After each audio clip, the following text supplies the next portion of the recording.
Hi everyone, welcome back to my Elden Ring series where I make a build for every weapon in the game. In this episode, I'll be covering the Marais Executioner Sword. This weapon is a great sword that requires 24 strength, 14 dexterity, and 23 arcane to wield, and scales primarily with strength, followed by arcane. It comes with a unique skill called Eochaid's Dancing Blade, which is a chargeable corkscrew projectile attack using our sword. This weapon can be acquired after defeating Elmer of the Briar at the end of the Shaded Castle. For this build, I went for a Strength Arcane hybrid with the two-handed Marais Executioner Sword. I'll be honest guys, this sword is kind of a one-trick pony. Its skill is far and away the most unique aspect and the main reason to use it. The skill is admittedly very strong, but only in the right situation. If you saw my Regalia of Eochaid video or are otherwise familiar with these weapons, you know what I'm talking about. Anytime an enemy stands still long enough for us to charge up a full corkscrew attack without staggering us out of it, it is one of the most powerful and highest DPS attacks in the entire game with the right setup. But in pretty much any other situation, you may find yourself more frustrated than anything while trying to use it. I will say that unlike the straight sword with the same skill, at least this one seems to get a bit of hyper armor and is pretty much just a better version in general. Anyway, my playstyle involves seeking out those attack windows where we are able to use the skill to its full potential, and in the meantime, chipping away with regular two-handed light and heavy attacks. One of the most reliable ways to create windows to use our skill is by staggering enemies, so I'm taking advantage of a couple tools to help facilitate that. The first of which is charged heavy attacks, which do a lot of poise damage with greatswords.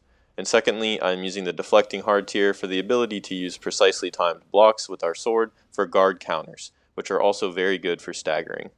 Between these, it is not too hard to achieve poise breaks on even the toughest of bosses, in which case I will unleash a fully charged skill attack to absolutely melt their health bars.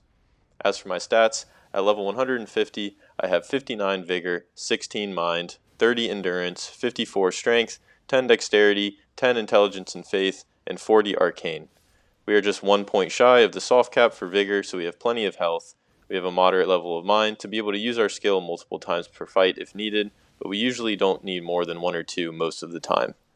30 endurance is enough to give us plenty of stamina and equip load for this build, and as for our damage stats, I prioritize strength first and foremost because that is the stat that our sword scales with best.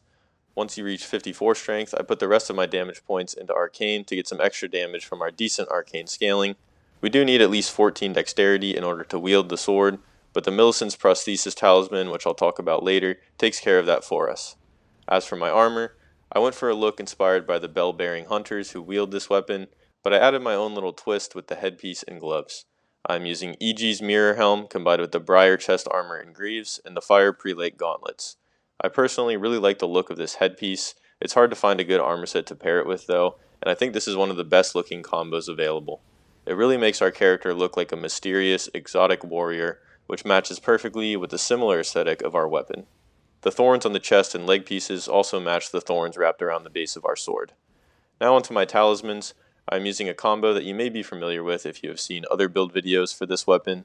I have the Shard of Alexander to boost our skill attack power, the Godfrey icon to further boost it when charged, and the Rotten Winged Sword insignia and Millicent's Prosthesis for a damage boost after successive attacks, of which our skill gives us plenty in rapid succession.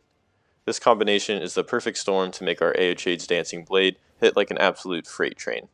The Millicent's Prosthesis also has the added benefit of giving us plus 5 dexterity, bringing us from 10 to 15, and allowing us to wield the weapon without investing valuable stat points in dex.